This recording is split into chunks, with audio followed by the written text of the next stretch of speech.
Hi viewers, welcome to your daily dose of cinema. This is your zone, from screen to soul.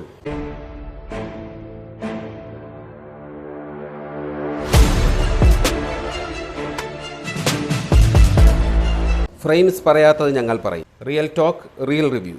Just cinema truth. Cut the hype beyond the screen. ഇന്ന് review റോക്കറ്റിൽ പറയുന്നത് ദൃശ്യം 3യെക്കുറിച്ചാണ്. ദൃശ്യം 3 the classic criminal. Cinema കണ്ടപ്പോൾ മനസ്സിലായി. ഒരു ഇൻ്റർവ്യൂവിൽ ലാലേട്ടൻ പറഞ്ഞ പോലെ ഇനി 4ഉം 5ഉമൊക്കെ വരും. ശരിയാണ്, അതിനുള്ള റേഞ്ചുണ്ട് ചിത്രത്തിന്. ചിത്രത്തെ ഡെവലപ്പ് ചെയ്ത് നല്ല എൻഗേജിംഗ് ആയിട്ട് ഇനിയും മുന്നോട്ട് കൊണ്ടുപോകാനുള്ളത് ഈ ചിത്രത്തിലുണ്ട്. ക്ലൈമാക്സിൽ വരുമ്പോൾ ഇനിയും രംഗത്തിന് ബാല്യമുണ്ട്, ഇവിടം കൊണ്ട് തീരുന്നില്ല. അങ്ങനെയാണ് സിനിമ കൊണ്ട് നിർത്തുന്നത്. സ്വന്തം ഫാമിലിക്ക് വേണ്ടി ഏതറ്റം വരെയും പോകുമെന്ന് തീരുമാനിച്ച ക്ലാസിക് ക്രിമിനൽ ജോർജ് കുട്ടിയുടെ കഥ ദൃശ്യം 3 മെയ് 21 ലാലേട്ടൻ്റെ 66ാമത്തെ ജന്മദിനത്തിൽ സ്ക്രീനുകളിലെത്തിയത്.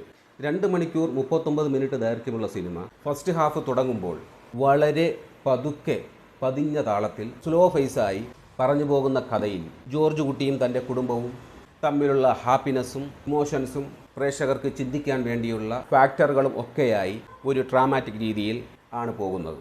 എന്നാൽ ജോർജ് കുട്ടിയും കുടുംബവും തൻ്റെ കുടുംബവുമായി മുന്നോട്ട് പോകുന്നതിനിടെ പ്രതീക്ഷിക്കാത്ത ട്വിസ്റ്റുമായി ഒരു ഗംഭീര ഇൻ്റർവെൽ ബ്ലോക്കുമായി ഫസ്റ്റ് ഹാഫ് കഴിയുന്നു. സെക്കൻഡ് ഹാഫ് എത്തുമ്പോൾ ചിത്രത്തിൻ്റെ ഗതി മാറുകയാണ്. ഇമോഷണൽ ഫാക്ടേഴ്സും അതിനൊപ്പം ത്രില്ലിംഗ് മൊമെൻസുകളും സസ്പെൻസ് എലമെൻസുകളും ചേർന്ന് ദൃശ്യം 3 വളരെയധികം എൻഗേജായി പോകുന്നുണ്ട്. ദൃശ്യം 3 ആവശ്യപ്പെടുന്ന പാറ്റേണിൽ സംവിധായകൻ ജിത്തു ജോസഫ് ചിത്രം മേക്ക് ചെയ്തിട്ടുണ്ട്. ദൃശ്യത്തിൻ്റെ സ്ക്രിപ്റ്റ് സംവിധായകൻ തന്നെയാണ്. ഒരു ഫാമിലി ഇമോഷണൽ ഡ്രാമ, അതിൽ സസ്പെൻസും ത്രില്ലടിപ്പിക്കുന്ന മൊമെൻസുകളും ഉള്ള ഒരു ബ്രില്യൻ്റ് വർക്കാണ്. മികച്ച സസ്പെൻസ് ത്രില്ലർ ഒരുക്കാനുള്ള മികവ് ഒരിക്കൽ കൂടി സംവിധായകൻ ജിത്തു ജോസഫ് തെളിയിച്ചിരിക്കുകയാണ്. എന്നിരുന്നാലും സ്ക്രിപ്റ്റിൽ കുറച്ചുകൂടി ഷാർപ്നെസ് കൂടി കൊണ്ടുവരാമായിരുന്നു. അനിൽ ജോൺസൻ്റെ മ്യൂസിക്കും ബാക്ക്ഗ്രൗണ്ട് സ്കോറും സതീഷ് കുറുപ്പിൻ്റെ DOPയും ചിത്രവുമായി ഇഴചേർന്നു നിൽക്കുന്നു. ഞാൻ ദൃശ്യത്തെക്കുറിച്ച് മുൻപ് കുറച്ച് വീഡിയോ ചെയ്ത സമയത്ത് പറഞ്ഞ കാര്യമാണ്, സെൻസർ കഴിഞ്ഞ് UA 13+ സർട്ടിഫിക്കറ്റ് എന്തിനാണ് ദൃശ്യം 3ക്ക് നൽകിയതെന്ന്. കാരണം മുൻ ഇൻ്റർവ്യൂകളിൽ സംവിധായകൻ ജിത്തു ജോസഫ് പറയുകയുണ്ടായി, ഇതൊരു പക്ക ഇമോഷണൽ ഡ്രാമ കുടുംബ ഫാമിലി ചിത്രമാണെന്ന്. അതുകൊണ്ടാണ് അങ്ങനെ ഒരു സംശയമുണ്ടായത്. അങ്ങനെ 13+ സർട്ടിഫിക്കറ്റ് കൊടുക്കണമെങ്കിൽ അതിൽ അല്പം വയലൻസ് കൂടി വരും എന്നൊരു ചിന്ത അന്ന് എനിക്കുണ്ടായിരുന്നു. അത് ഞാൻ പറയുകയുണ്ടായി പ്രേക്ഷകരുടെ അടുത്ത്. ശരിയാണ്, ചിത്രം കണ്ടപ്പോൾ മനസ്സിലായി, കുറച്ച് വയലൻസ് രംഗങ്ങൾ കൂടി ഉണ്ട്. ചില ഫ്രെയിമുകളിൽ ഞെട്ടിക്കുന്ന വയലൻസിൻ്റെ ചില കാഴ്ചകൾ അദ്ദേഹത്തിൽ നിന്നും കാണാം. ജോർജ് കുട്ടി എന്താണ്, ആരാണെന്ന് വ്യക്തമാക്കി തരുന്നു ദൃശ്യം 3 എന്ന സിനിമ. അദ്ദേഹത്തിന് കഴിഞ്ഞ ദൃശ്യം സിനിമകളെ അപേക്ഷിച്ച് വേറൊരു ഭാവം ഇതിൽ കൈവരുന്നുണ്ട്. അടുത്ത ഭാഗത്തിൽ അദ്ദേഹത്തിൻ്റെ വേറൊരു ഭാവം കാണാമെന്ന് പ്രതീക്ഷിക്കുന്നു. മലയാള ത്രില്ലർ സിനിമയ്ക്ക് പുതിയ ബെഞ്ച് മാർക്ക് നൽകിയ സിനിമയായ ദൃശ്യം, അതിനോട് കിടപിടിക്കുന്ന ചിത്രം തന്നെയാണ് ദൃശ്യം 3യും. നിയമത്തിനും ജനങ്ങൾക്കും ഒരുപോലെ അറിയാം ജോർജ് കുട്ടി അത് ചെയ്തിട്ടുണ്ടെന്ന്. എന്നാൽ നിയമത്തിന് പിടികൊടുക്കാതെയുള്ള അയാളുടെ തെളിവുകൾ മാറ്റിമറിച്ചുകൊണ്ടുള്ള ഒരു പോക്ക്, അതൊരു 2-2.25 ഐറ്റം തന്നെയാണ്. പ്രേക്ഷകരുമായി പെട്ടെന്ന് കണക്റ്റാവുന്ന തിരക്കഥ. നീണ്ട കുറേ വർഷങ്ങൾക്ക് ശേഷം ചിത്രം ഇറങ്ങിയിട്ടും ജോർജ് കുട്ടി എന്ന ക്യാരക്ടറിൻ്റെ ആദ്യ ഭാഗത്തിലെ കണ്ടിന്യൂറ്റി ഈ ചിത്രത്തിലും നഷ്ടപ്പെടാതെ ലാലേട്ടൻ നിലനിർത്തുന്നുണ്ട്.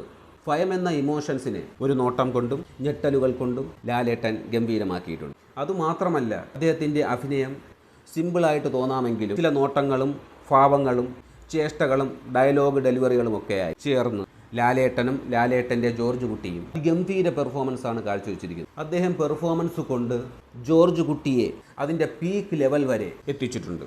മീന, ഹൻസിബ, എസ്തർ ഇവരൊക്കെ തങ്ങളുടെ പ്രകടനം ഗംഭീരമാക്കിയിട്ടുണ്ട്. ദൃശ്യം കഴിഞ്ഞ ഭാഗങ്ങളുടെ തുടർച്ചയാണ് ഇതെന്ന് മനസ്സിലാക്കി തരുന്ന രീതി, കഥാപാത്രങ്ങൾ തമ്മിലുള്ള ബന്ധം, അവരിൽ വന്ന മാറ്റങ്ങൾ ബ്രേക്കാകാതെ നല്ല രീതിയിൽ ഈ ചിത്രത്തിലും അവതരിപ്പിച്ചിട്ടുണ്ട്. തന്നിലേക്ക് വരുന്ന പ്രതിസന്ധി ഘട്ടങ്ങളെ എങ്ങനെ തരണം ചെയ്യുന്നു, അതിനുപയോഗിക്കുന്ന ഫാക്ടറുകൾ, ഇതൊക്കെ നല്ല രീതിയിൽ ഇതിൽ മേക്ക് ചെയ്തിട്ടുണ്ട്. ലാലേട്ടൻ്റെ കുറച്ച് മാനറിസങ്ങൾ ഇതിൽ കാണാം, അതും രസമായിട്ടുണ്ട്. ഒരു കുടുംബ ചിത്രം, ഇമോഷൻസും ഒപ്പം സസ്പെൻസും ട്വിസ്റ്റും ത്രില്ലിംഗ് മൊമെൻസുകളും ചേർന്ന ബ്രില്യൻസ് ഫാക്ടറുകൾ തന്നെയാണ് ദൃശ്യം ഫ്രാഞ്ചൈസിയിൽ വരുന്ന ചിത്രങ്ങളുടെ മഹാവിജയവും.